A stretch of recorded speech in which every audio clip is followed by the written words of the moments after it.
Welcome to our Tuesday, September 27th, 2022, regular closed session meeting of the East Bay MUD Board of Directors.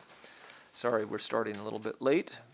In accordance with Government Code Section 54953E, this meeting will be conducted by webinar and teleconference only. A physical location has not been provided for this meeting. Roll call, please, Madam Secretary. Director Coleman. Present. Director Katz. Present.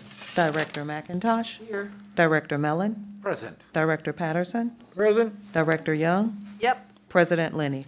Here. Okay, on to public comment. If members of the public are online and wish to make public comment, please raise your hand. Use the raise your hand feature in Zoom. Let's start with any online speakers. I don't see any hands at the moment. I have one. Okay. So I have one hand for public comment. All right. Online speaker, when prompted, please state your name, affiliation if applicable, and topic. Please refrain from providing personal information such as addresses or phone numbers during public comment. If we need this information, we will have you contact staff. Secretary will call each speaker in the order received. Each speaker is allotted 3 minutes to speak. However, I have the discretion to amend this time based on the number of speakers. The Secretary will track time and inform each speaker when the allotted time has concluded. Okay. Yvette Rivera, you should be able to unmute your mic. Thank you, Risha. Your 3 minutes start now. Thank you. I'm here at this morning's board meeting to talk about, just touch base on three things. One, I want to follow up on my request for public documents that I have yet to receive. I was told that they were not, that I wasn't allowed to look at them because of the district's desire to keep them from the public. To the lawsuit that East Bay MUD doesn't want the public to know about that I discovered this weekend. I want to touch base on that. And finally, I just want to touch base on Director Coleman's lawsuit. I just read the docket and I just wanted to touch base on that. So for number one, I just want to petition the Board of Directors to ensure that General Counsel releases records that are supposed to be released to the public. I provided East Bay MUD the title of a document or a book that talks about the public's right to look at records. And specifically, I am looking for the employment records of, and they can be redacted, of Derek McDonald, Derry Moulton, Janella Samber Wallace, Lourdes Matthews, David Briggs, Tony Montano, David Carlson, Chocolate Matthews, Ed Betancourt, Clifford Chan, and Stephen Curry. Number two, the lawsuit that the district did not mention in a public board meeting is the Renato Zafra versus East Bay MUD and Sharon Hugh. It's a discrimination lawsuit. The district did file a motion to dismiss and provided a flurry of reasons why Mr. Zafra did not exhaust his administrative remedies. I believe the employees of the district should read these motions to dismiss because it provides a great cheat sheet on how to ensure that you cross your T's and dot your I's before you sue the district. Finally, I just want to touch base on the John Coleman litigation. Again, I'm not a lawyer. I'm just a member of the public. I did see that Mr. Coleman, Director Coleman, filed an amended complaint. I did notice that the district did not file any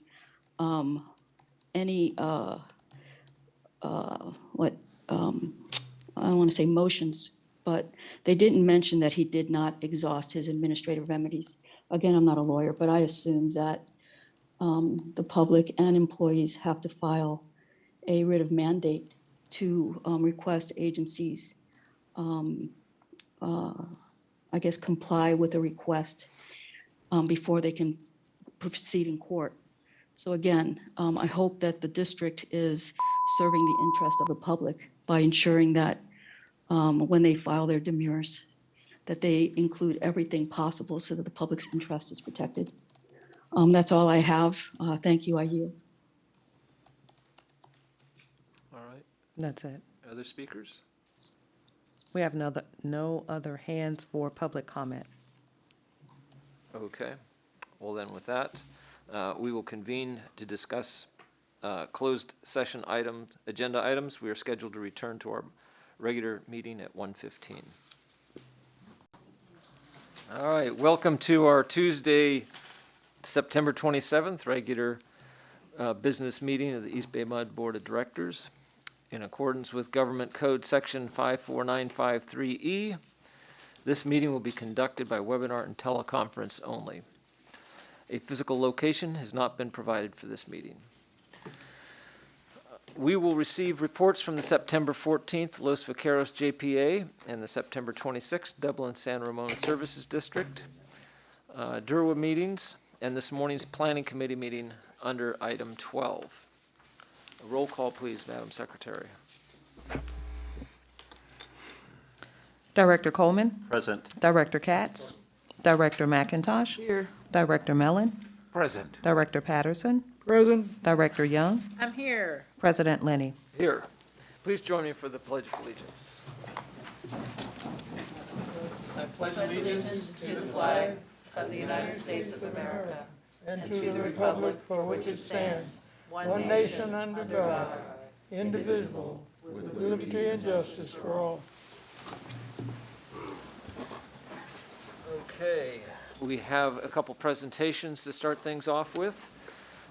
Starting with the American Water Works Association's Top Ops Competition First Place Award. Clifford, do you want to tell us about it? Yes, this past June, East Bay MUD's water treatment operators competed in the National Top Ops competition at the American Water Works Association's annual conference. The team's name was the East Bay MUD Ozonators. For those who aren't familiar with the format, Top Ops is like the NCAA basketball national championship tournament for the water industry. Teams in each AWWA section throughout the country compete in a fast-paced question and answer tournament. The questions are technical, and the winning team in each AWWA section advanced to the national competition. The Ozonators won the California and Nevada Regional Top Ops competition this April. 3 years ago, our team won regionals and placed third in the national competition in Denver. At this year's annual conference in San Antonio, teams representing 12 regions across the country competed, and our Ozonators prevailed, securing East Bay MUD's first ever national championship. I'm proud to introduce to you today this year's team, comprised of senior water treatment operators Mako Shoemaker, Kevin Regal, and Paul Stelsman. They are accompanied by water treatment supervisor David Morris, a former competitor who helped prepare the team for this year's competition, and water treatment superintendent Clarence Peralta.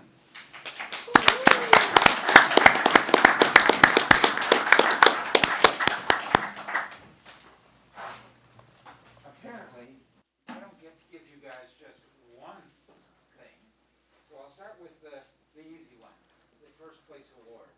And Paul, and you can share that with everybody.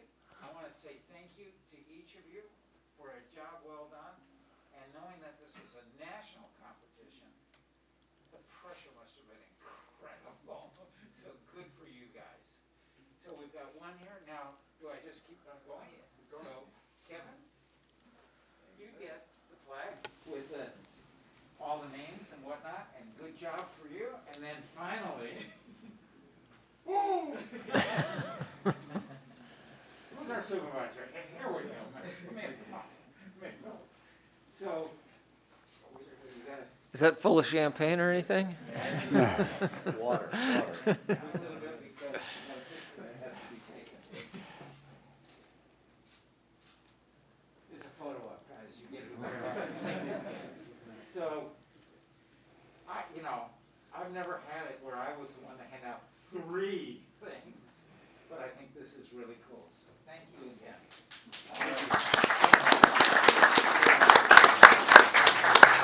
So before you step down, I just want to add a few things. This team is representative of the caliber of operators that run our water treatment facilities. They take pride in pushing themselves to continue learning and expanding their knowledge to become the best operators they can be. I'd like to bring much-deserved recognition not only to our winning Top Ops team, but to our operations staff who strive to excel in serving our customers. So congratulations again.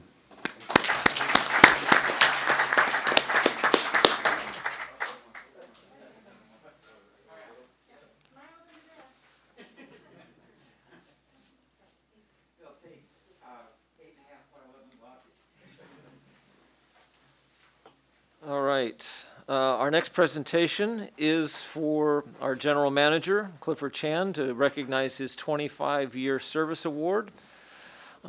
Clifford was reticent to have this kind of recognition, but I insisted because I think it's very important, not only for Clifford, but really for a recognition that we so appreciate the longevity of our employees here at East Bay MUD.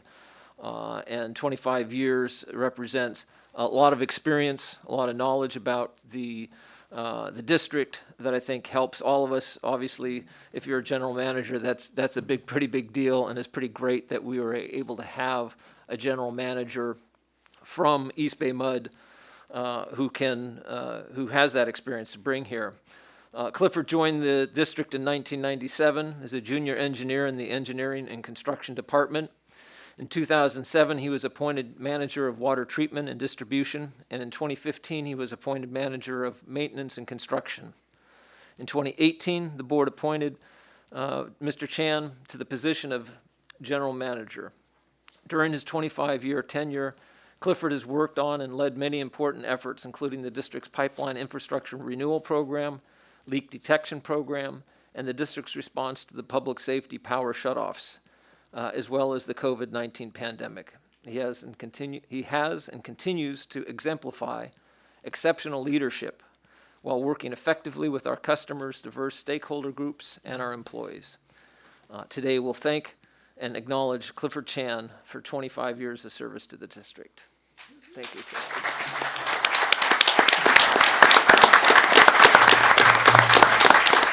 It says I'm supposed to present you with some box, but I don't see one here. Oh, there it is. Clifford actually looks pained. Thank you.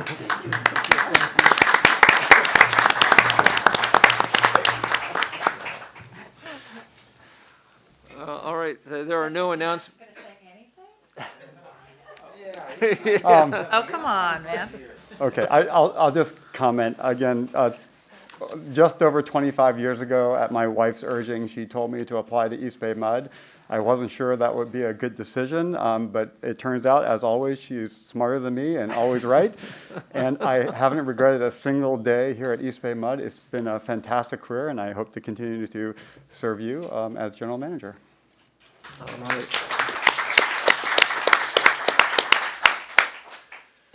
There are no announcements required from closed session, so we're on to public comment. If members of the public are online and wish to speak on agenda or non-agenda items, please use the raise your hand feature in Zoom. Comments on non-agenda items will be heard at the beginning of the meeting, and comments on agenda items will be heard when the item is up for consideration. Madam Secretary, do we have anyone on for public comment? I am looking for hands. I don't see a hand at the moment. Okay, I have one. All right. When prompted, please state your name, affiliation, if applicable, and topic. Please refrain from providing personal information such as addresses or phone numbers during public comment. If we need this information, we will have you contact staff. Secretary will call each speaker in the order received. Each speaker is allotted 3 minutes to speak, and the secretary will track time and inform each speaker when the allotted time has concluded. Okay. Yvette Rivera, you should be able to unmute your mic. Hi, Risha. Before I speak, I was wondering if you could let me know 30 seconds before my time is up, just because I can't hear the bell when it rings. Yes, Thank you. I appreciate it. 3 minutes start now. Thank you. This morning, I spoke at the board meeting about 3 issues. I asked the board of directors to follow up with Derek McDonald on my request for public documents. Last time the board met, I referred the district to a book that I hoped would change the district's position on releasing employment records. I haven't heard back, so it's asking the board to direct Mr. McDonald to give me an update. The second issue I brought up was a lawsuit that East Bay MUD apparently has been hiding from the public. It hasn't been on any agendas. I looked at the docket for the case, It was filed in spring, and it's called Renato Zafra versus East Bay Mud and Sharon Hugh. The district filed a motion to dismiss this summer, and the court did grant it, but then just yesterday, the Northern District California Court ruled that the Renato Zafra case could be reopened. The motion to dismiss was about, 13 pages, which is going to lead me into the third topic that I talked about this morning, which was Director John Coleman's lawsuit against East Bay Mud. When I read Mr. Renofro's case, I noticed that it was about 13 pages, and the district filed a flurry of affirmative defenses against Mr. Renato, saying that he failed to exhaust administrative remedies. But when I looked at Director Coleman's 3-page demurrer that the district filed against Director Coleman, I didn't see any failures to exhaust. And just because of my own experience with dealing with my lawsuits against the district, I assumed that people have to file a writ of mandate in state court to show that they exhausted when they want an agency to proceed with a request before anyone can file in court. So again, I'm not a lawyer. I'm just talking about my own personal experience. And I hope that the district is doing all it can to protect the interest of the public and its ratepayers when it's dealing with the John Coleman case, especially since he's on the board right now as an active member. That's all I have, and thank you. I yield. Thank you. Any other speakers? I have no other hands for public comment. All right, we'll now move to consent calendar items 1 through 15. Any items that need to be pulled to be discussed separately? Not, I'll entertain a motion. Well, actually, 15 needs to be pulled because the discussion today is a definite, some minor things are changed. So 15 needs to be pulled. Okay. Move the remainder of the consent calendar. Second. All right, motion by McIntosh. right, Director McIntosh, seconded by Director Patterson, for items 1 through 14. All in favor? Aye. All opposed? Any abstentions? All right, passes unanimously. Item 15. Yeah, so for item 15, just want to let you know that policy 4.20, use of district technology resources, that has been pulled and is going to be brought to the board at a future date. We also made some minor text changes to policy 906 on the Bay Delta to reference the district's mission. And then the other one, policy 802 on biosolids management, we removed the term county. It's now state, federal, state, and local, and not doesn't reference the county. And that was at the request discussion in the committee this morning. I'll move the item. All right, moved by Director Coleman, seconded by Director Katz. Any discussion? All in favor? Aye. Any opposed? Any abstentions? Passes unanimously. All right, we're on to determination and discussion. Yes, so I'm trying to look in the room. At the Finance Administration Committee this morning, we shared our finance activities for fiscal year 2022 and our plan for fiscal year 2023. The committee unanimously supported the plan. We have Robbie Haney, our Treasury Manager, here to provide a brief presentation on our financing plan.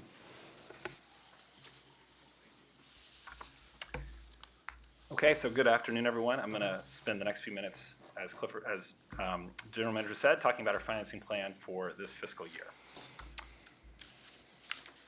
And that didn't work. There we go. Okay. So here's a snapshot of the district's debt outstanding. The water system has $2.7 billion in debt. Most of that is fixed rate revenue bonds, and 11% is variable rate commercial paper. In the past, there was a slice all the way up through last year of this pie that was variable rate debt with swaps, and that's no longer here, which is great. And I'll talk a little bit about that in a bit.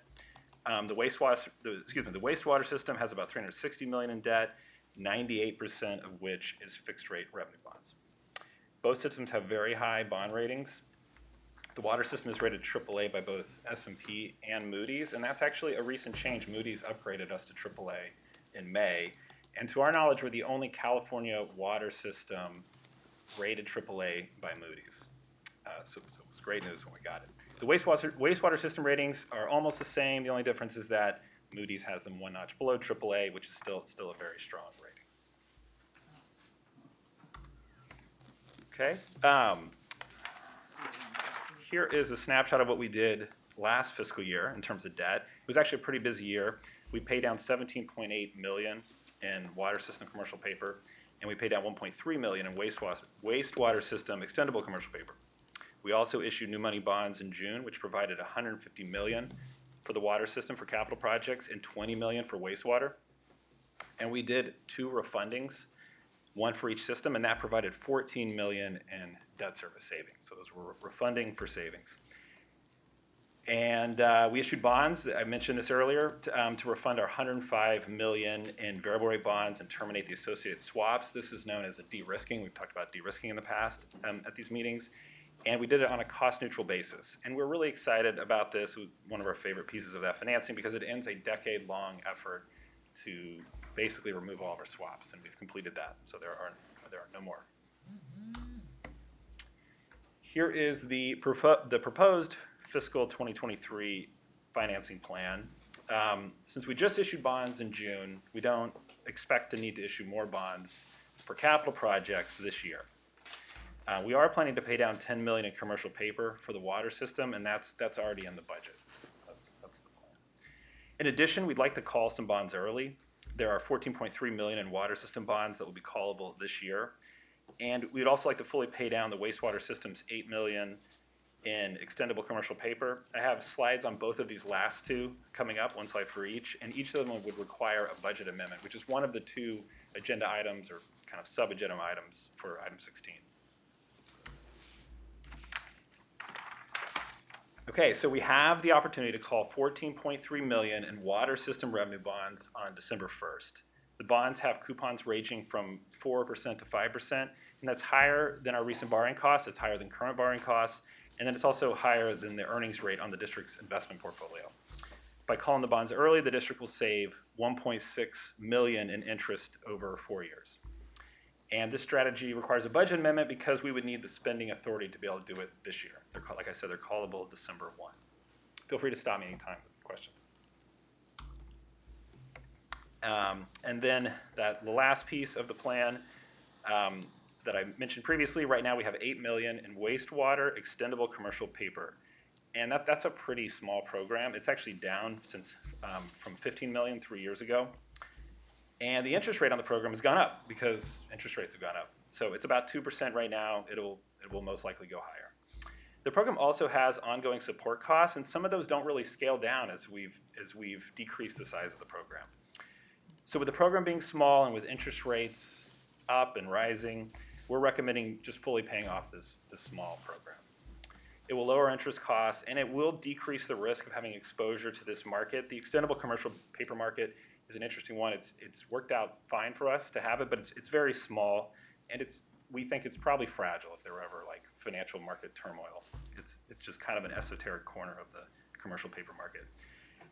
So because paying off this debt, the $8 million in ECP, has a cash cost, it also would require a budget amendment to do that this year. So that's about it for my slides. Thanks for your time letting me go through this. I think it's 16A and 16B, 2 items. The first is an opportunity to approve this financing plan, and then the second is to amend the budget that would allow us to do those last 2 items, to pay off the debt for interest savings on the water system, and then to pay off the wastewater system extendable commercial paper. And with that, I'm happy to answer any questions. Any questions? Actually, and we did present this at the Finance Committee this morning. Was that unanimous? All right, that's good. I was just going to say that we did review this and recommend it for action here. Financing Committee this morning. All right, and do we need 2 separate motions for 16A, 16B, or can we do those together? Well, think B is actually a resolution, so that might, Resolutions. maybe that makes it one, I don't know, I'll look to the others. I'll move 16A. Second. All right. We have a motion by Director McIntosh, seconded by Director Young for 16A. All in favor? Aye. All opposed? Any abstentions? Passes unanimously. I move 16B. Second. Okay, motion by Director McIntosh, seconded by Director Patterson. All in favor? Aye. Any opposed? Any abstentions? Passes unanimously. Thank you very much. Thank you, Ravi. So at last month's planning committee, we shared our plan to evaluate recycled water opportunities with Central San. The committee asked us to provide an update to the board on our plans and then authorize the general manager to execute an MOU with Central San to conduct this feasibility evaluation. Florence Weddington, our senior civil engineer in our water supply improvements division, will provide the presentation. Good afternoon. Thank you for having me. As Clifford said, I'm Florence Weddington. I'm the senior civil engineer that leads the Office of Water Recycling, and I will be giving you an update on our recycled water opportunities with Central Contra Costa Sanitary District, also known as Central San. So I'll start off by just giving a little bit of background, and then I'll talk about the development of the Memorandum of Understanding. Then we'll talk about the potential project concepts and then what our next steps are.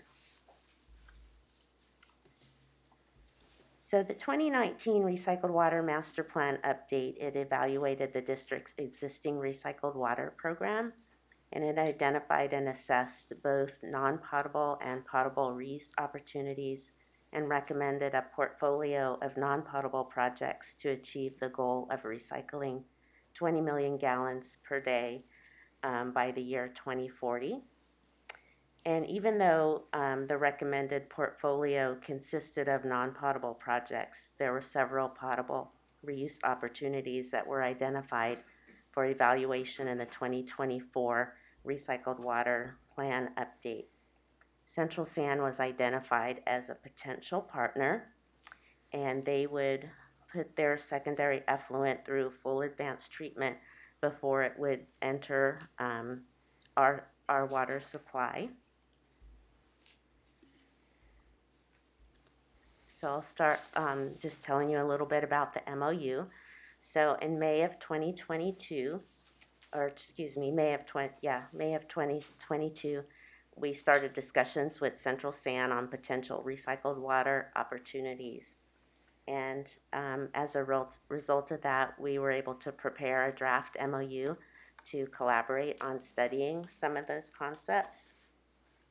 And then in June and July of this summer, staff from both East Bay MUD and Central San reached out to DERWA, which is the Dublin San Ramon Services District East Bay MUD Recycled Water Authority, as well as Contra Costa Water District, because some of the potential project concepts that we would like to explore involve them. Central San and East Bay MUD staff both reviewed the draft MOU prior to Central San presenting the MOU to their Real Estate, Environmental, and Planning Committee, also known as their REAP Committee. And the REAP Committee recommended that Central San take that to their full board for authorization. And then in August, I presented to the Planning Committee to give an update on this potential project. And we were able to get some great input from the Planning Committee, and we input that into a final draft MOU. And so the Planning Committee recommended that we also take this MOU to our full board. So between now and next month, we, both East Bay MUD and Central San, will have their boards ask them to authorize the ability to execute an MOU. And then if that should happen, we would begin developing a work plan and schedule for completion of the feasibility evaluation.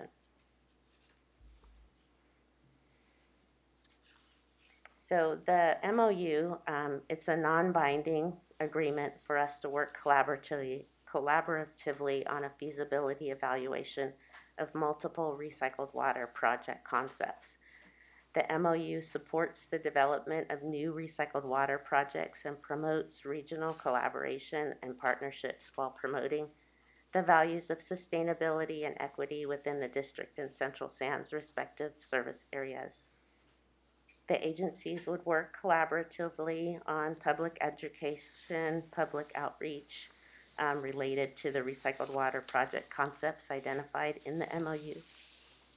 In the MOU, it would define the agency goals, roles, and responsibilities. East Bay MUD would be the project manager for the overall project, and the feasibility evaluation would be completed cooperatively with input from both agencies. Each agency would provide in-kind services, information sharing, and access to the facilities from each agency. The MOU would not commit either party to take any action that might cause any physical change to the environment. It's just a study at this point. So here you can just see the terms are summarized in the table format. So again, East Bay MUD would be the overall project manager for the evaluation. Both agencies would work to develop the plan and complete the feasibility evaluation. We would coordinate on public outreach and education, media responses, and any funding efforts, and we would share relevant information and facility access. So there are 6 potential project concepts that we're considering. The first 2 are potable reuse projects. The first one would be a direct potable reuse project where Central San's advanced purified water would be conveyed to the McCullamy aqueducts. The second project is an indirect potable reuse project where Central San's advanced purified water would be conveyed to the Los Vaqueros reservoir.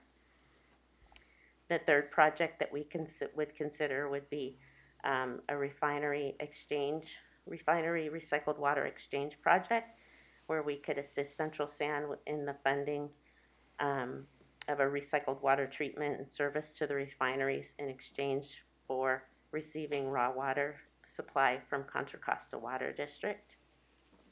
The fourth project concept would be our satellite water recycling facility projects, and these are package treatment plants that are located at a customer site, and they would serve one particular customer, and those are our decentralized projects.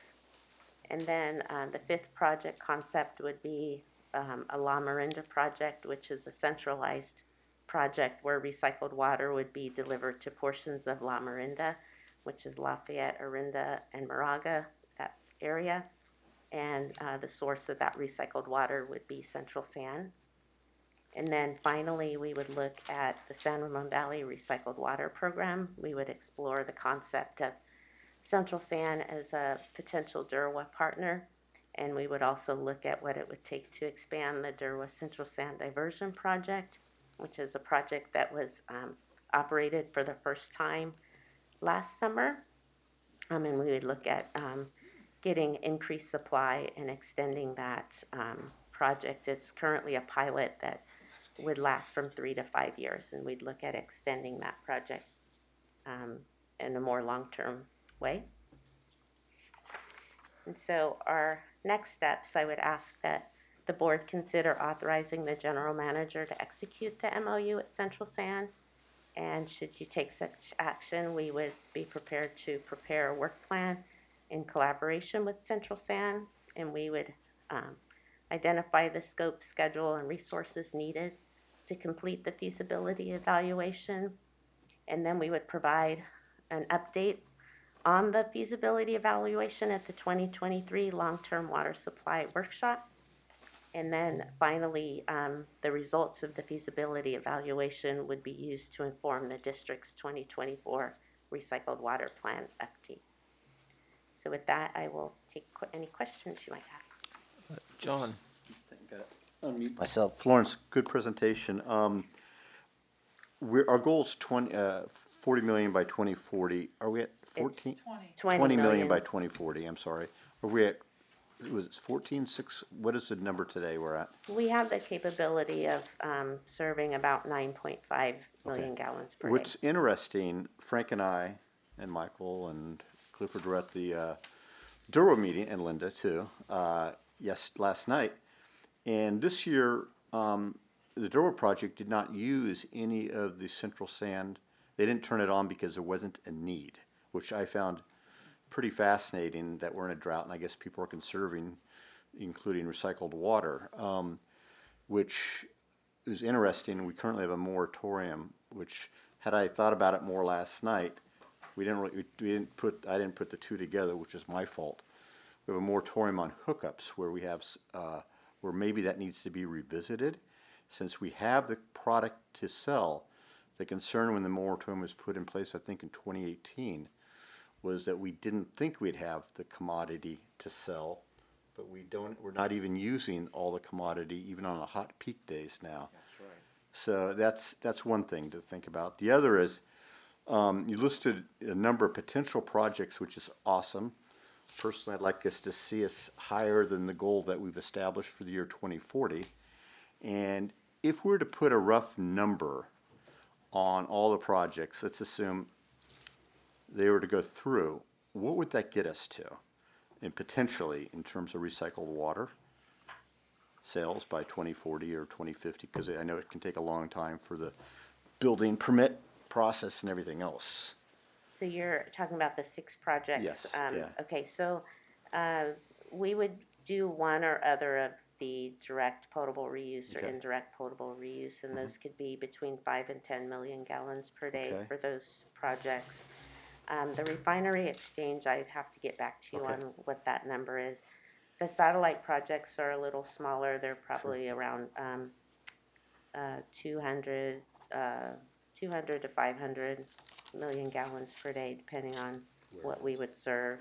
And that could be, I guess, if we did La Marinda, it could potentially be a little bit more, because we could serve Rossmore, potentially, the Moraga Country Club, as well as some other city sites in Orinda and Moraga. So I don't have the exact number. I think we'll need to study that a little bit more. You said 2 to 5, you mean 200 to 500,000 Yes. gallons per day, not? Yes, you're correct.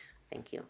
So I think it's great, and hopefully when we look at our long-term water supply going down the road, we'll be increasing this number for recycled water. I know I talked to Didi D'Amato maybe a month and a half ago, and I know that they're coming out with a new ruling from the State Water Board. Maybe in December, maybe early 2023, that will give greater clarification about direct and indirect potable water use, which at one time I would have said no on some of those things. I'm not in that camp anymore, because it's such a precious commodity that we need to look at everything. But and the other thing is, on October 26th, we're doing a joint meeting spearheaded by Rossmore, the environmental clubs in Rossmore and the HOA, with Central San at the Lafayette Veterans Hall, I think between 11 and 1. And I'll be on a panel as well. Former staff member David Williams, who's on Central San's board now, and be talking about water potentials in central Contra County, which are really the big potentials, recycled water. So the momentum is moving with the drought. Yes, I know it can start raining, and people's thought process goes, oh, there's no drought, we don't have to worry about it. Well, the fact is we do, because there's always going to be droughts in California. We just don't know when.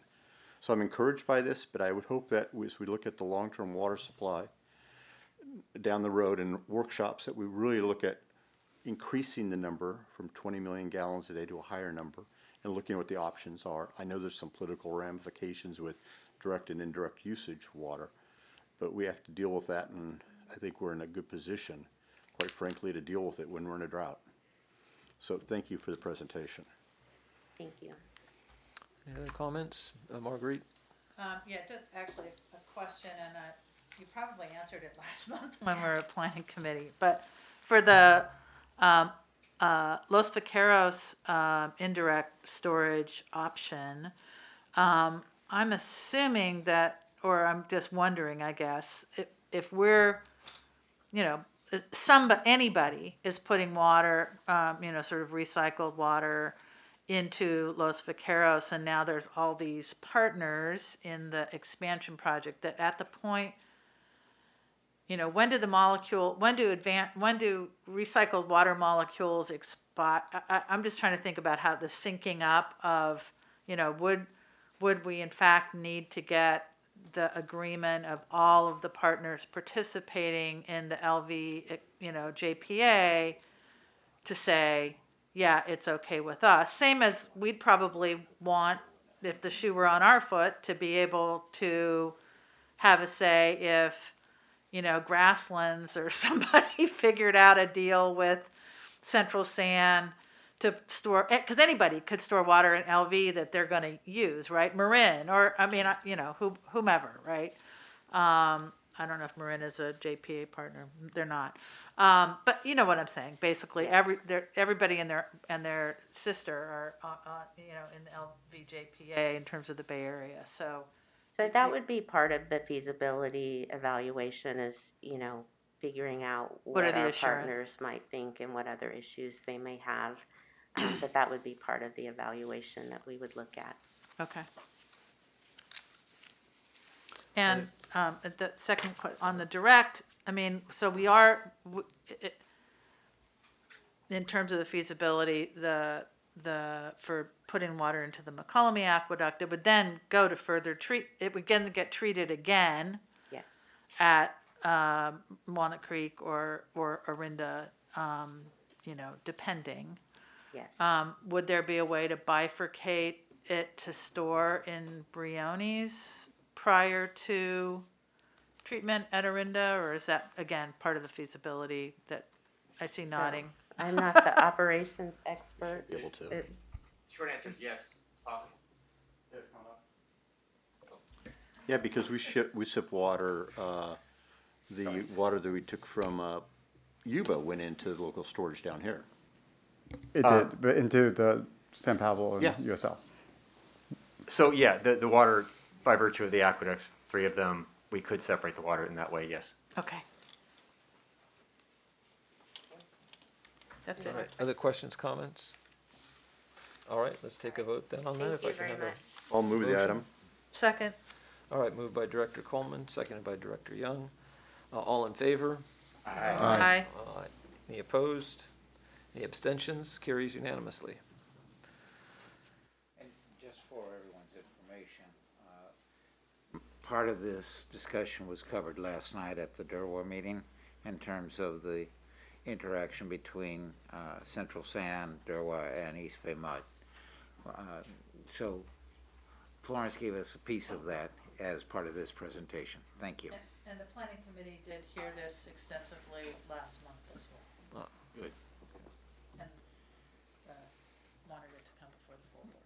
Triple threat. Yeah, done, check. Me.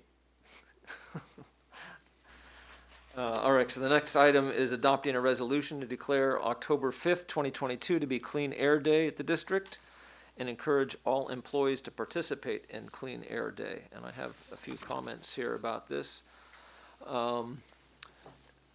Despite decades of progress towards clean air, California continues to face challenges with air pollution.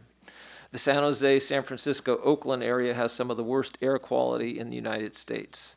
The area is ranked 13th out of 226 metropolitan areas for high ozone days and 4th out of 202 metropolitan areas for annual particle pollution. These are ratings by the American Lung Association.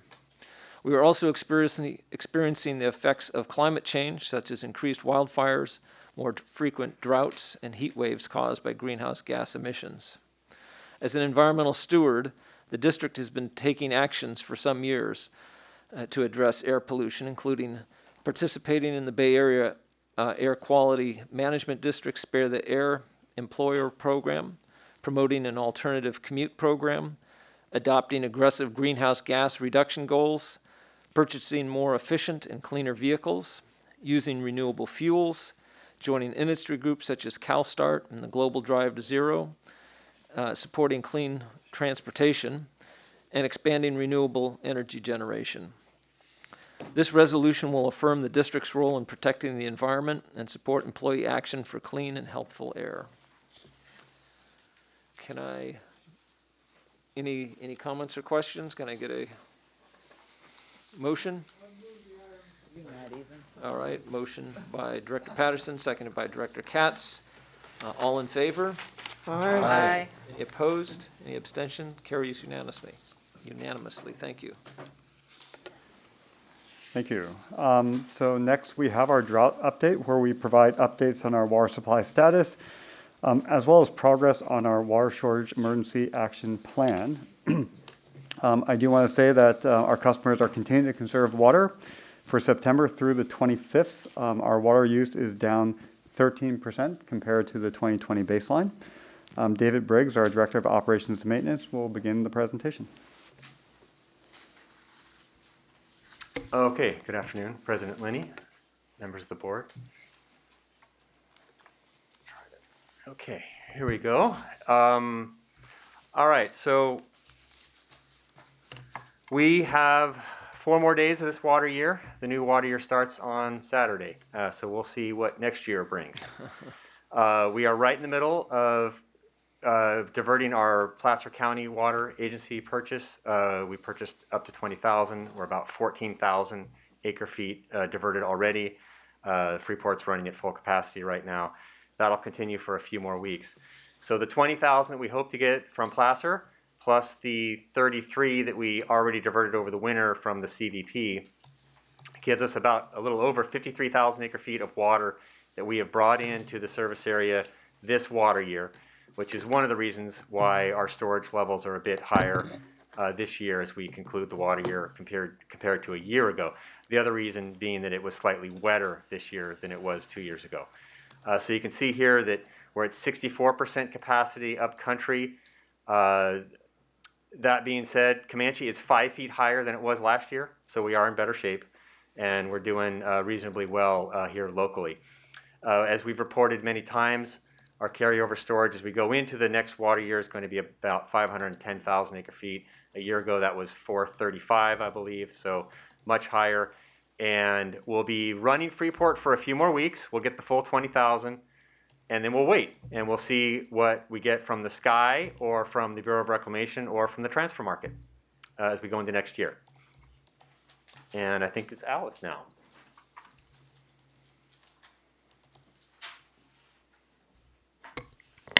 Thank you, Dave. Good afternoon, Board President Linney, members of the board, General Manager. So I'm going to be talking today about one facet of our drought response, and that is the excessive use penalty ordinance. Just as a reminder, this ordinance, we updated it last year. It went into effect or became activated in April when we moved to a stage 2 drought as one part of our overall drought response.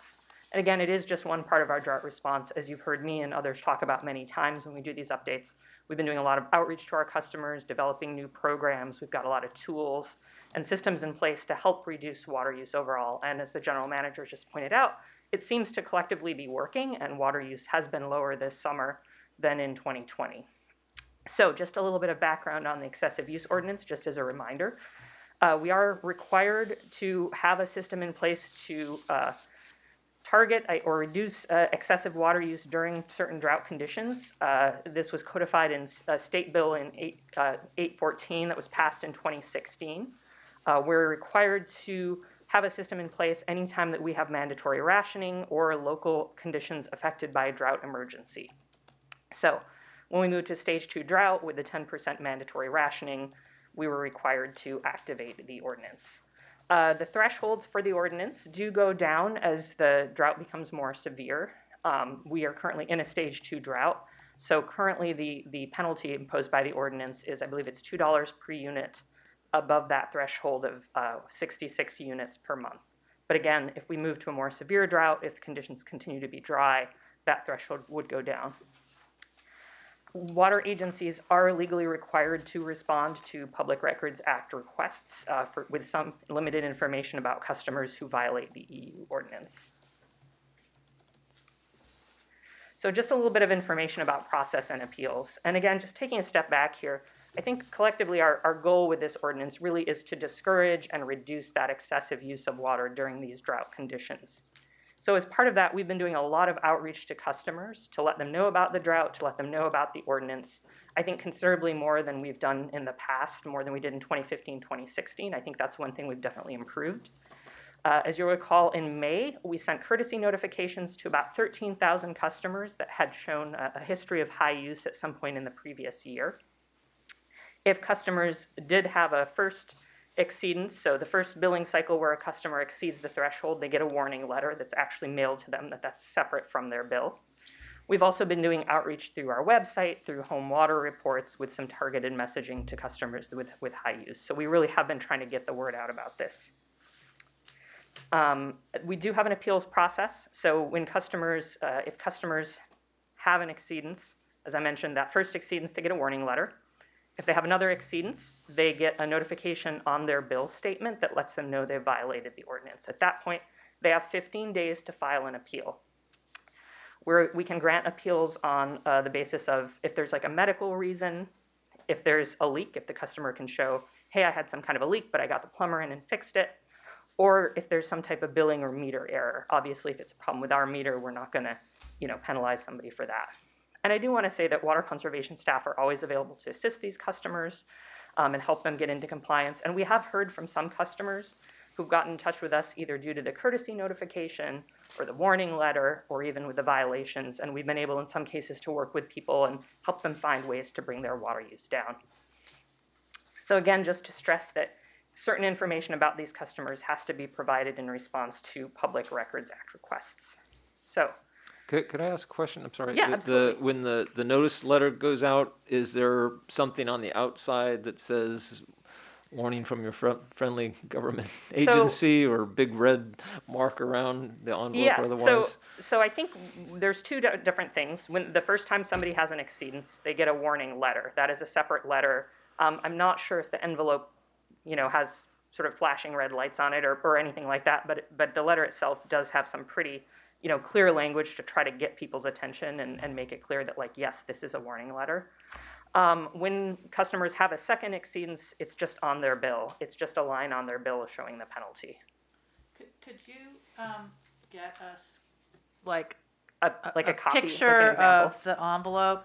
Yeah. And a copy of the letter. Yeah, like a sample warning letter. If I get a business size envelope with East Bay Mud's name on it, I'm even a director. If it doesn't look like something if it looks like something that's kind of information, I'm like, oh, I know that. I'm a director, right? I mean, people aren't going to open it unless it says, well, I warning mean, or the reason I was asking the question, it seems like we've gotten pretty good response, given that we had, all these letters, a couple thousand letters sent out, and only 3 that kind of. Well, there's some caveat not to exactly, that, right? Yeah, there's a big caveat. If I may, there are some caveats. If I may. But anyway, if you could get that, I would be very interested just to see. We can definitely get you perhaps like just a sample of what the warning letter looks like and the envelope. Yeah. I think we can do that. I was also going to add, you said we've had some responses from customers. Do you have have we quantified that at all? How many, people have gotten in touch with us? Yeah. I'd have to go back and look. We are tracking, anytime somebody contacts us, like sends us a letter or something, about, in response, we are kind of tracking it and making sure that we do respond. I don't know off the top of my head. It's a relatively small number, but it does speak to the fact that, we are able to work with those customers. It would just be helpful to understand, is it, 0.5%, 2%, 10% of the 22, sort of the 2,200 who we've heard from. Yeah, we can check, absolutely. So, with all that kind of background, that brings us to today. We are releasing today, and I believe the board should have at the podium, that first list of customers with violations. Through September 16th, we've mailed out about just over 2,200 warning letters. This first list covers a very small period of time. It's August 30th to September 2nd, which is why it's a very small list. And the reason for that, just to be clear, is again because of that appeal process. We're trying to balance here our responsibilities under the California Public Records Act with our customers' right to due process. So we know that customers have 15 days to file an appeal. And we've added a little bit of buffer onto that just because we know sometimes there's issues with the mail or just making sure that, the letter gets to the right staff person. But for example, if somebody had a bill with a statement date of September 7th or September 8th or, September 23rd, they're not in that list right now because they're still within that window. We want to make sure that if those people are filing an appeal, that we receive that. So going forward, the plan is that at the second board meeting of each month, you'll get a list.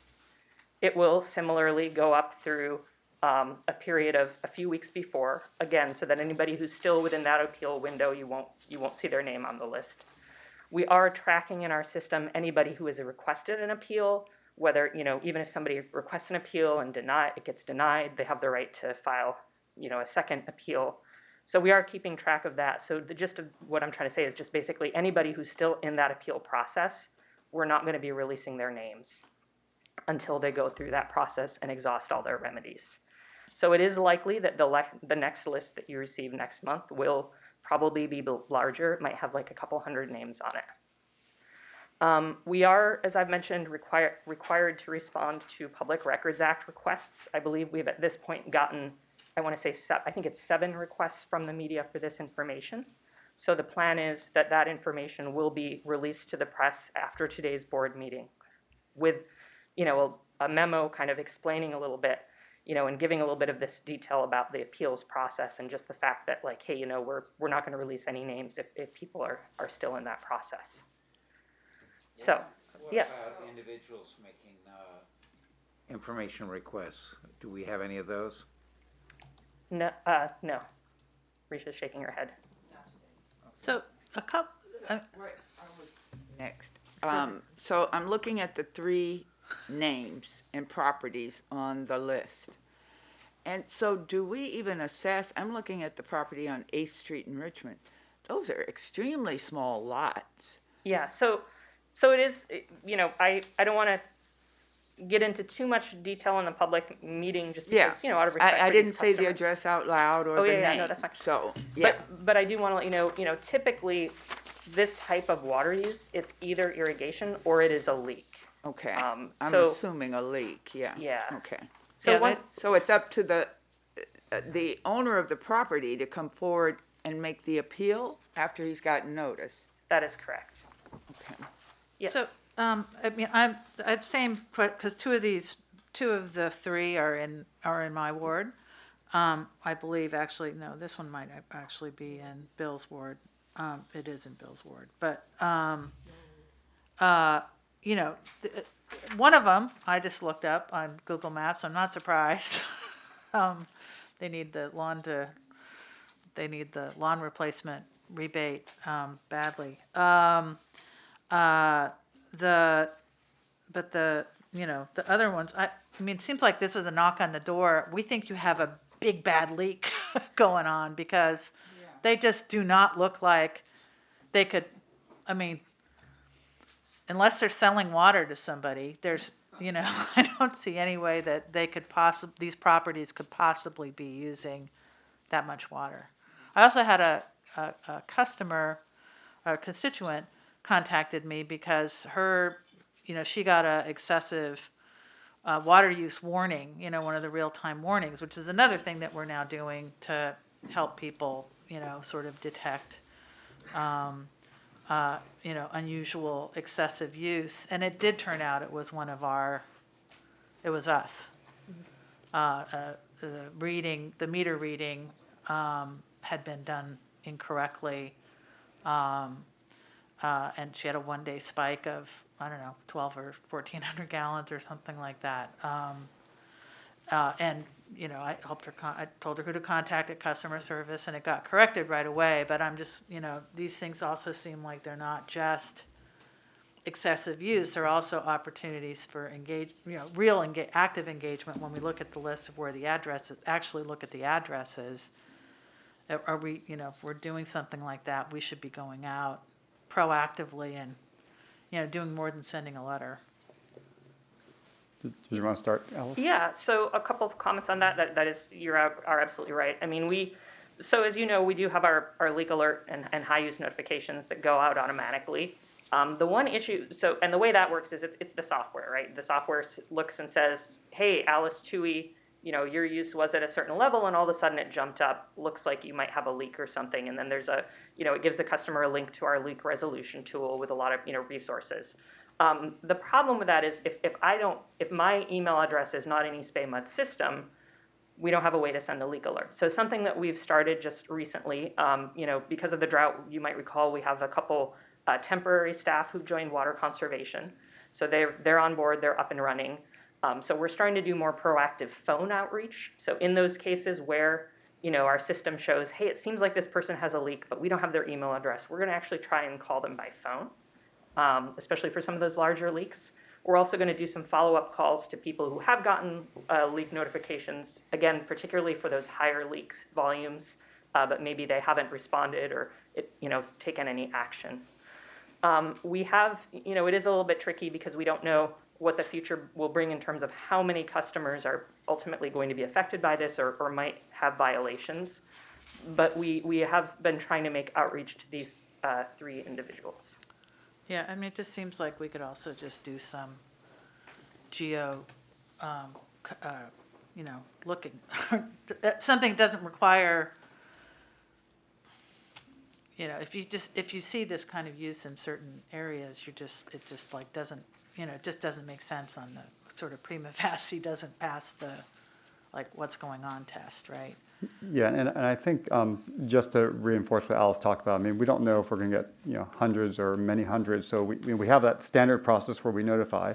We did recognize that there were only 3 this time, so we can do some enhanced outreach, especially for a couple of properties that you might wonder why that would be the case. But at the end of the day, they did violate the ordinance. Now, if they come back with all of our outreach and said, hey, there's a leak, then we would make all the appropriate adjustments based on that they actually had a leak versus, they were using it, which would include, potentially leak adjustments and others. Sorry to keep asking, but can we compare this to whether we have delinquent, whether people are behind on their payments or things like that? Is that something that can also be cross-referenced in that kind of proactive way of like? If I understand is what you're asking, like, for example, if it seems like you want us, when we have this list, to look at whether it seems like maybe someone who's behind on their bill, because that might suggest that this is likely a leak. Is that kind of what you're thinking? I'm just thinking about the kind of factors that, if somebody isn't, if there's a leak and if the property isn't even occupied or the person that lives there isn't even the bill payer, they're not going to know that it's, it's sort of like, it just seems like another layer of information that we could cross-reference that would help us at least parse the list. If it ends up being, 200 or something names and we end up, hey, wait, these people are also, behind on their bills. And so there's, sorry. Would we apply that to the 2,200 warning letters that have already gone out? We already have a longer list that could be subject to that possibility. Yeah, I guess we already have a process for, as the meter readers go out to read the meters, if they see a property that looks vacant, but they see usage, that gets flagged and gets followed up by staff. And other circumstances when they see things, there's already a process for doing that, as well as if people are delinquent on bills, we have a process to reach out to the customers to help address those delinquencies. This is specifically just for the people who have used the high amounts of water. But we do check for those things of, hey, this property looks vacant, but there's a lot of water use. We do follow up on this. Alice, I have 2 quick questions. I know we have AMI in some parts of our service area. So the areas that we don't have it, how do we know in real time or not waiting 2 months for somebody to get a bill and say, oh my God, I had this leak? How are we identifying those people who may be on the list or may potentially be on the list down the road? Yes, that's a great question. So we are able to send leak alerts. So AMI, right now we've got about 19,000 customers that have it. It's spread throughout our service area, because you might recall that we had a couple grants. So we got a grant to put in about AMI for about 3,000 of our largest accounts. And then we also had a study that we did with UC Davis and PG&E where we put it in for 10,000 residential accounts. That's kind of spread throughout our service area. So AMI does give us much better resolution and ability to detect leaks much more quickly. That being said, our software will send leak notifications to people that don't have AMI, but again, it's just not going to be as quickly. So it's going to be looking at, okay, here's a 2-month read compared to your previous 2-month read compared to how much you used for the same period last year. You know, there's some logic in there that will say, yeah, it seems like maybe, you know, you've got some high use that you should investigate. But again, it is not as quick as the leak alerts that go out for AMI. We do have our flow meter rebate program, so customers can get a rebate to purchase and install a flow meter, which will give them that same kind of real-time data. That's $200, yeah. Okay, the other question I had is, we don't have all the email addresses, we probably don't have all the phone numbers either to reach out to customers. PG&E, I think, has all that stuff, at least I think they do, or they have a large number of them.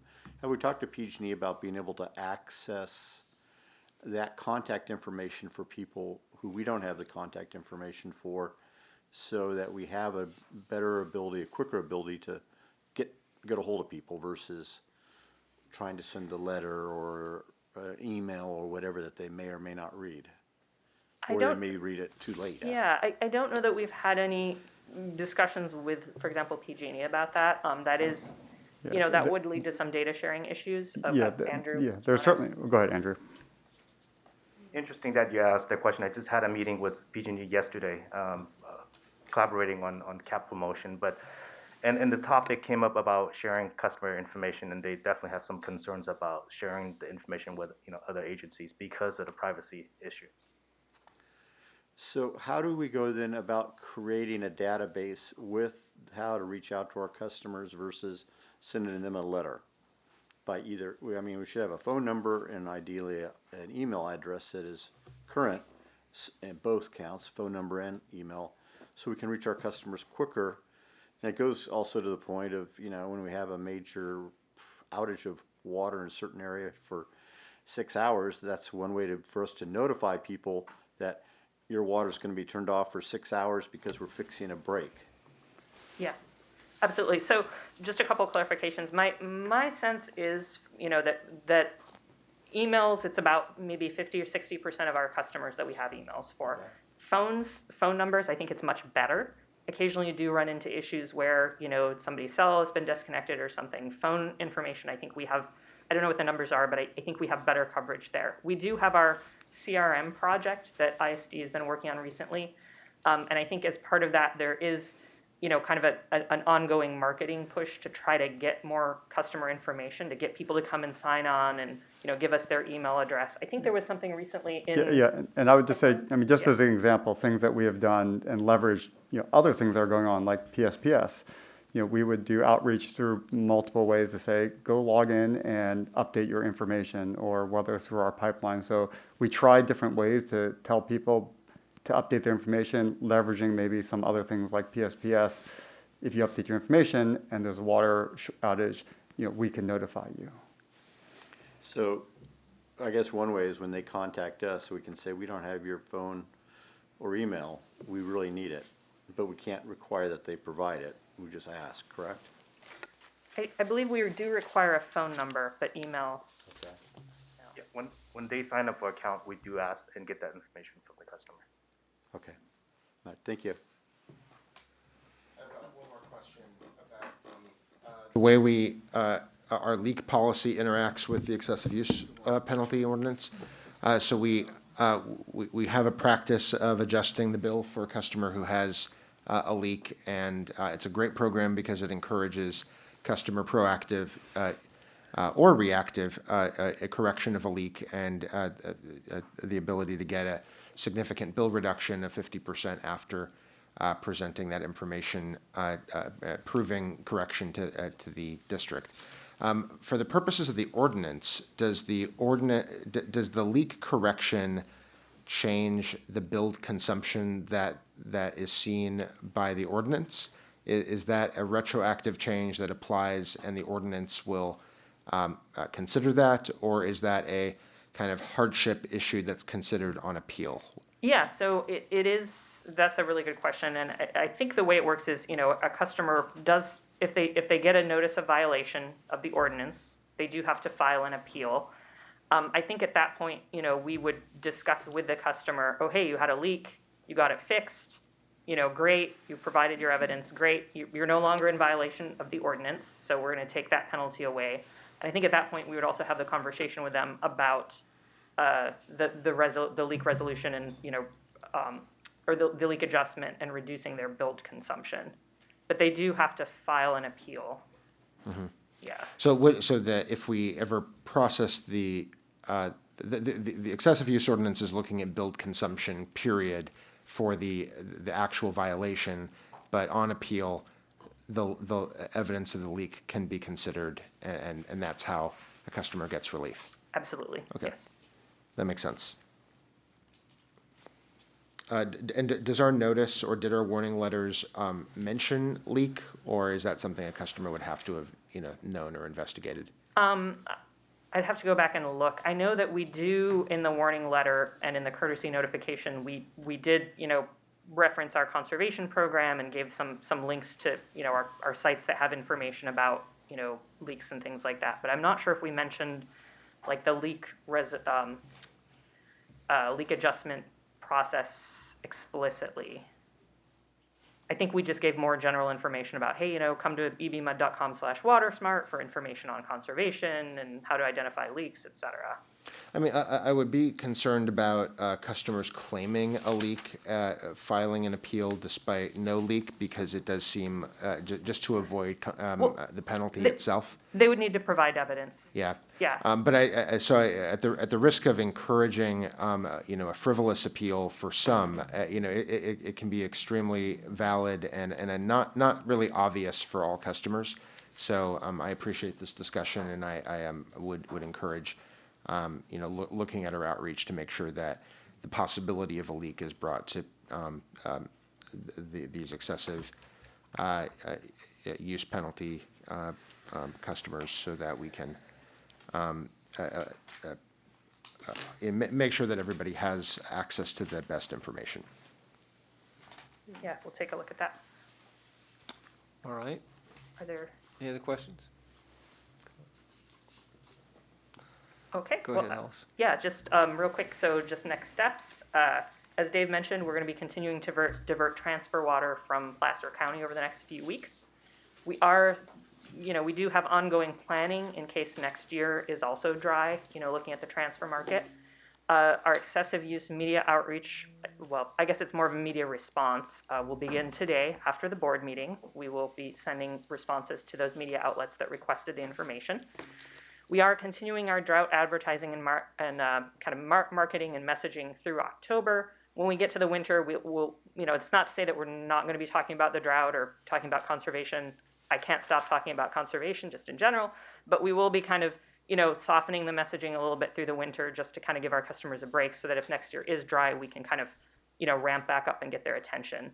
And we will continue to monitor the excessive use ordinance and any violations, and we will continue to provide services to those customers to try to help them bring their water use down. Are there any additional comments or questions? Why do dogs lick their paws? Can you answer that question? I don't know the answer to that. Yeah. I'm sorry. I have cats. Right. I can't help you with that. Thank you, Alice. Thank you all. On that note, That's it for my reports. Bill. I just had one comment.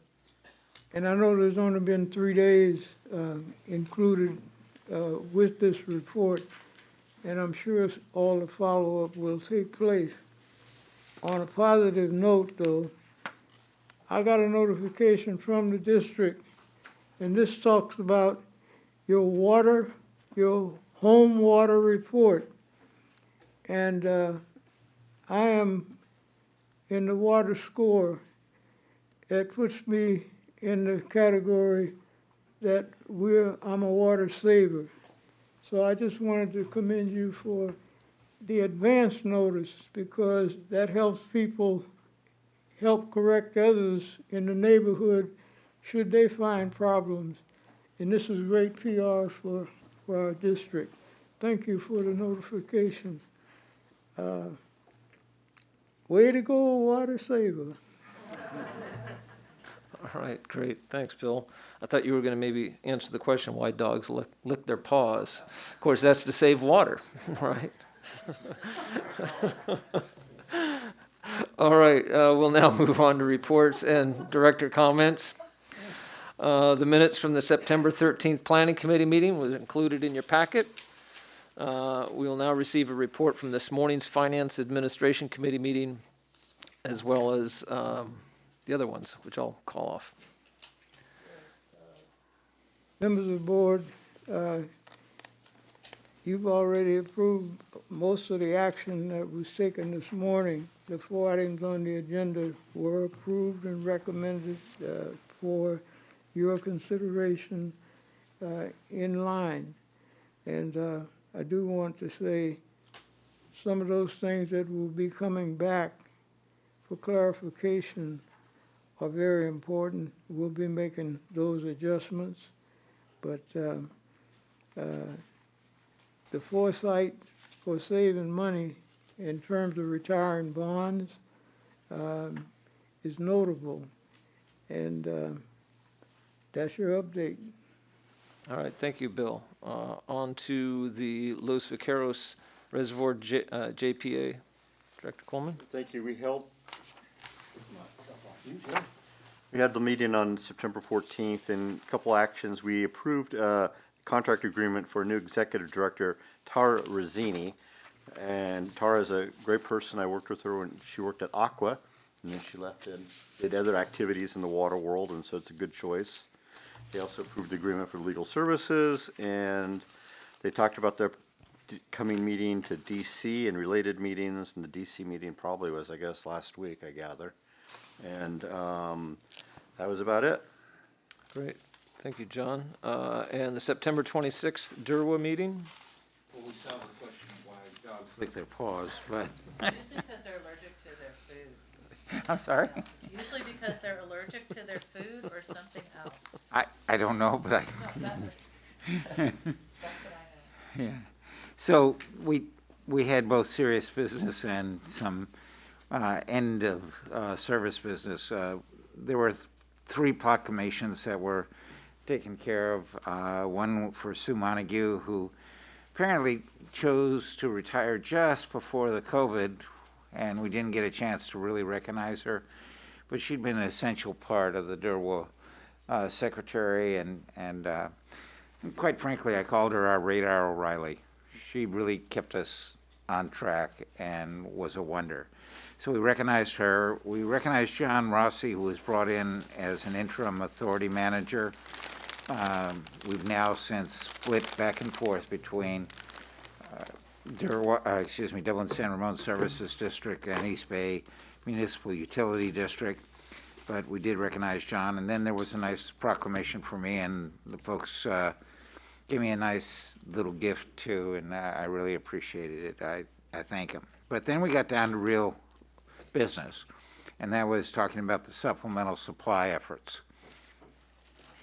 As was pointed out through Florence's presentation and comments that Marguerite made, and likewise John, we've got a problem, and that is we're not using all the water that's available, but the demand is there, but it's not there. And so what we have to do is, when the demand is there and we don't have supply, we have to find some supplemental supply. And one of the problems located out in that San Ramon Valley area is not all the water that's in the ground is fit to process.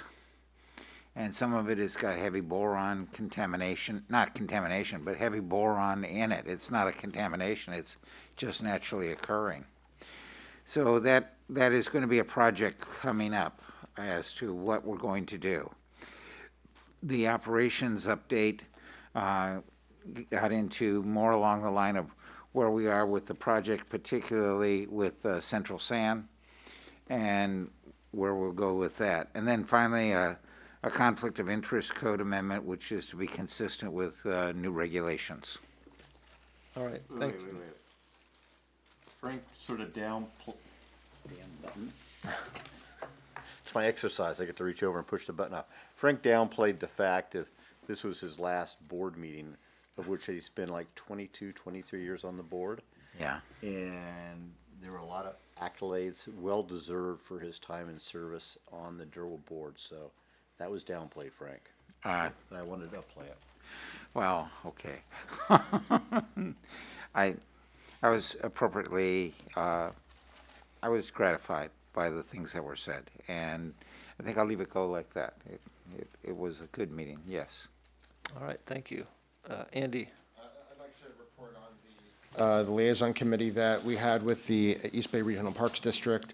The district reported on our experience with East Bay watershed trail use, particularly illegal use of trails, and it is an interesting and helpful exchange to learn from the Parks District, who confronts similar issues. So that was discussed. We presented on the drought. We had some significant discussion. Both agencies presented on vegetation management, forest health, and fire prevention. I'm very happy with what the district is doing to maintain vegetation and prevent fire risk on our property, but am particularly concerned that the Parks District simply doesn't have enough resources. We are part of a staff level interaction among all of the different fire protection cities, counties, special districts that include us and the Parks District that do meet to talk about these issues. But there simply is too much to do. So we had some discussion about that. There's no resolution to it, but the Parks District shared some updates, and there is progress. But in one of the helpful directions that may go in is thinking about a planning process that might include priority setting, maybe looking at fire breaks. Those were things that I proposed, but really the Parks District is doing what they can with the limited resources that are available. I'm really excited about something the Parks District reported to us that our staff are collaborating with them on. They call it Nature Check. It's an environmental health assessment, and it's comprehensively looking at the species and the population across all of the public lands that we are maintaining. And it's a great data set that seems to not be in place, despite the information that we might look to Fish and Wildlife for, we might look to the counties for. The Parks District is really the best landowner to create that baseline assessment of ecological health for plants, for wildlife species, and I think it's really exciting that we're playing a part in it, by surveying the resources on our lands. I'm going to let Frank report out if he wants to say something about Redwood Canyon Golf Course, which we talked about. Then we also heard a report on the policing agreement we have on the JPA. We talked a little bit about staffing adequacy, but there wasn't really something particularly significant in that update to report today. The golf course, as we all know, was almost shut down years ago because the lease had expired, and it was a really enviable lease for the concessionaire, who then chose to milk it for all that it was worth. So the new Touchstone, who is the concessionaire, has done an enormous amount to make it very playable. I've got here in this room 2 players that have played that golf course, and I think you will acknowledge that it's looking better each time as we get to it. So there's still the irrigation, but there is a major problem, and that is there are these creeks or canals that go through, and we're getting some resistance from Fish and Game about clearing those things out so that the water can discharge out as it should. And so there's always there's a serious potential that the golf course will get flooded out, and that has to be taken care of, and there's every effort being cooperative effort trying to get through it. And so we're hopeful, but I will say this, the golf course has been helped by the city of Hayward shutting down Sky West Golf Course. By their shutting it down, business has flowed over to Redwood Canyon. And there will be even a tournament that has historically benefited hard that will go over to Redwood Canyon because they don't have the 18-hole golf course that they once had. All they have is this cute little 9-hole golf course that's off of Mission, and I've just blanked on the name of it. There was one other area, Andy, we talked about bicycles at some length. And there's a serious problem that was noted, and that is trails being cut willy-nilly. And efforts being made between both East Bay MUD staff and the East Bay Regional Park staff to try and get the wild trail cutting under control. And it's really a serious problem. And I suggested that the folks that Margarita introduced me to might be a help in terms of getting some control over it, but it's just like every place else that we've heard about in the Bay Area. There's renegade bicyclists that really don't care where you have a trail. They're going to make their own trail. And, you know, be damned whether it causes erosion, disrupts plant life, or disrupts animal life. And that's a problem that's going to have to be resolved for the future. And that's the report. All right, thank you, Frank. Lisa? I would be remiss in not sharing that I attended the water workshop, Water Education for Latino Leaders, last Saturday. The district was a sponsor along with West County Wastewater District, Assembly Member Buffy Wicks, and I guess itself. John Joya, supervisor, was present and participated on a panel. I was a moderator and a panelist as well, so it was a very fruitful event. But the entire day, between 50 and 60 or so people attended, so it was a great day for water. Great. Other items for future consideration, please submit those to the general manager. Any additional director comments? Just real quick on board comments. I'm going to miss the party barbecue in all likelihood, which will be the first time ever. My wife has hip replacement on Monday. Counts as an absence, Sean. And no, well, I debated, well, should I try and do it? In reality, I shouldn't. And the meeting after this, I'll probably do remotely as well, since I'll be the caretaker. All right. Yeah, Bill. Most of you have before you this article that appeared in the Chronicle, the front page of the September 17th edition. It talks about West Oakland McClymonds High School launch generations of black sports greatness.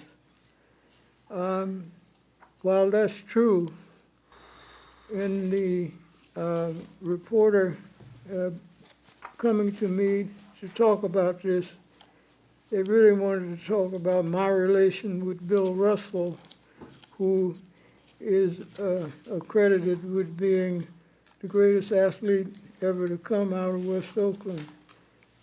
What I tried to do was to simmer this down so that the focus wasn't so much on that as it was on the surround, the community. West Oakland was a village, and the village produced great citizens. And that was the focus of what I tried to drum into the article. Dorothy Steele-Pitts was my supervisor, mentor, and the administrator of DeFermery Recreation Center. There were a number of recreation centers scattered all over Oakland, but particularly in West Oakland. This was a more confined area set up pretty much by the establishment to gain control, and black people were pushed into that area. And instead of being an impediment, a negative, it became a positive because the community rose up and it began to work together to develop the young people. And these, including Bill, were some of the greatest young people ever to grace the planet. And that's what you see reflected in this article, how many of them went on.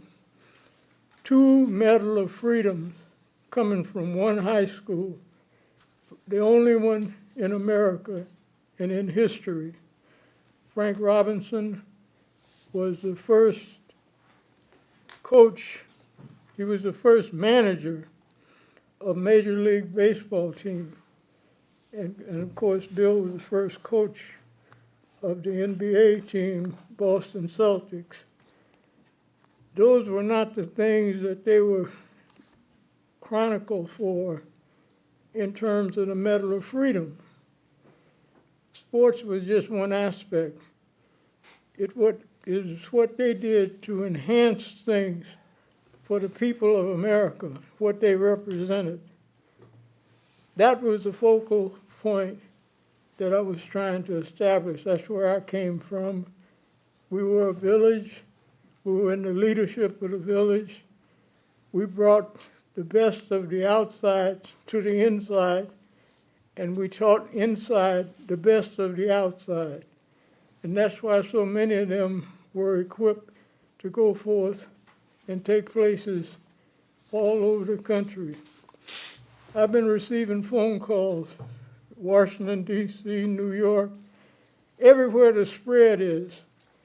And most of the young men who are still living, remember, we've lost so many that have gone on like Bill, but of the ones remaining, they remember, and some of them are cousins, uncles, aunts of kids then who are major forces now.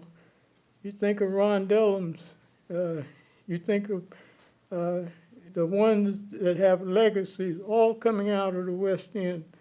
And they're enumerated in here, but I just wanted to say that was the beginning of the gift, and that's where the civil rights information was all transferred.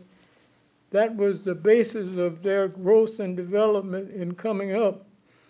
And they knew when they got to the stage of life where they could make an impact, they already had inside them the information that needed to be spoken out. And they did so, and in the forums where they did that, this is where all the memories of history are recorded. So that's my bringing to you the latest in my life. I didn't expect to be here this long, but to know that things I passed on to them when they were 15, 16-year-olds grew into them into the monstrous impact that they had on society and to the world. That's my story, and I'm stuck with it.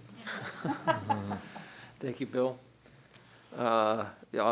Thank you for sharing that article as well. You know, not just about the sports, as you said, but also about becoming a whole person and contributing. You know, just some pretty amazing things that they went on to contribute beyond sports. Thank you. For my director comments, I just wanted to mention I was able to go to the Bay Cleanup this year. I had to use my T-shirt that I got. And enjoyed it. It was appreciate to all the staff who organized that, to all the staff who came out to that. And boy, I hate styrofoam. It's everywhere. And picking that up. Any other comments, director comments? All right, with that then, our next regular meeting of the board will be held on Tuesday, October 11th, 2022 at 1:15 p.m. This meeting is now adjourned.